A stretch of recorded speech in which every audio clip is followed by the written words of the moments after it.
Hello à tous, c'est MeloGP et on se retrouve aujourd'hui pour résumer les qualifications et la course sprint du Grand Prix d'Indonésie.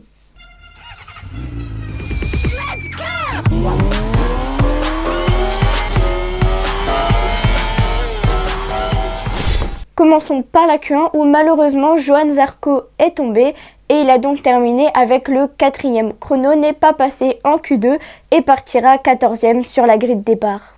Pecco Bagnaia a lui terminé avec le 3e chrono et donc n'est pas passé en Q2 et il partira 13e sur la grille de départ. Pour Pecco, c'est une grande première cette saison puisqu'il est passé qu'une seule fois par la Q1 à Jerez de la Frontera et c'est le Grand Prix où il a gagné par la suite et il s'était qualifié en Q2 et donc c'est la première fois de cette saison qu'il reste bloqué à la Q1.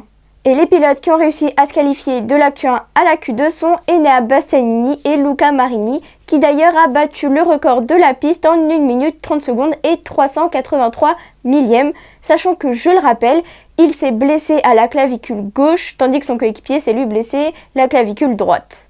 En Q2, il y a eu 3 chutes, celles de Marco Bezzecchi, Jorge Martin et Marc Marquez.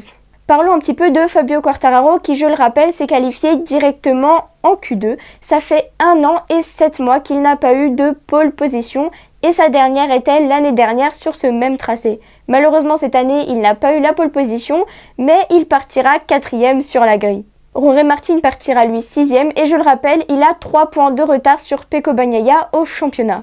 Marc Marquez partira lui 8e, Aleix Espargaro 3e et Maverick Viñales 2e. Et le poleman est Luca Marini qui a fait sa toute première pole position de sa carrière.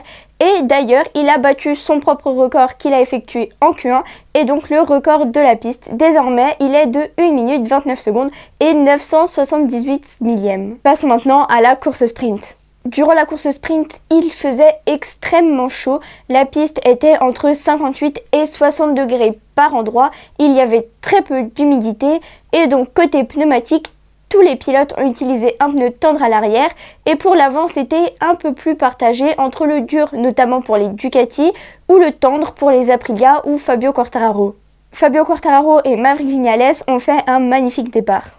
Malheureusement, il y a eu la chute de Marc Marquez qui n'est donc pas reparti. Par la suite, il y a eu une belle bataille entre Fabio Quartararo et Jorge Martin mais qui s'est très vite arrêtée et Jorge Martin est vite parti devant. Par la suite, il y a eu la chute d'Aleix Espargaro qui a emmené Brad Binder. Côté bataille, il y avait une belle bataille entre Maverick Viñales et Marco Bezzecchi pour le gain de la 3e position au profit de Marco Bezzecchi qui a donc terminé 3e malgré sa clavicule blessée. Et Maverick Viñales a lui terminé 4e à la fin, on l'a vu en difficulté notamment à cause de ses pneumatiques car je le rappelle, il avait utilisé le pneu tendre à l'avant. Johann Zarco a terminé 12e et donc hors des points. Et Fabio Quartararo a terminé 5e, mais il l'a dit en interview, il était plutôt peu satisfait car il était surtout frustré de voir qu'il a terminé 5e alors qu'il aurait pu faire plus, mais que tout simplement sa moto ne le permettait pas. Revenons maintenant au podium. Donc Marco Bezzecchi a terminé 3e et son coéquipier Luca Marini a terminé 2e. Les pilotes de la VR46 Academy ont été juste exceptionnels.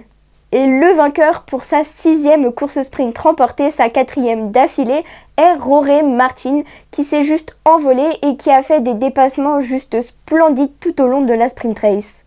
Et d'ailleurs, cette victoire lui a permis pour la toute première fois de sa carrière de prendre la tête du championnat du monde et il a désormais 7 points d'avance sur Pecco Bagnaia. Grâce notamment à ce podium plein de Ducati, Ducati est devenu le champion du monde constructeur 2023 sans grande surprise évidemment puisque je le rappelle, ils ont quand même 8 motos sur le plateau.